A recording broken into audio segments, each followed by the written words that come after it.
Why would you go through a spinal fusion to end up having further surgery?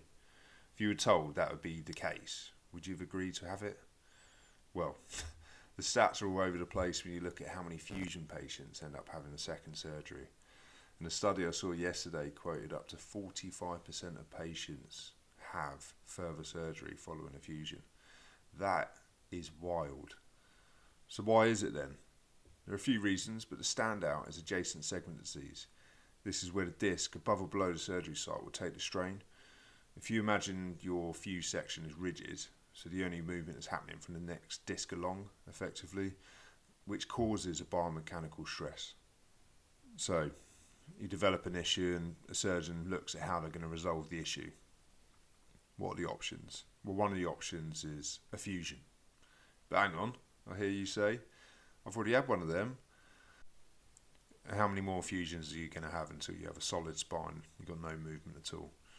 Movement dysfunction is a reason why people are facing further surgeries after a fusion.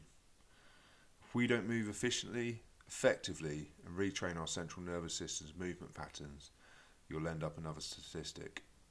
Functional movement training will correct poor movement and protect your spine. It's a safe style of training, and for me it was life-changing. I couldn't believe how poor my movement patterns were, and funnily enough, not a single physiotherapist after my surgery spoke about it.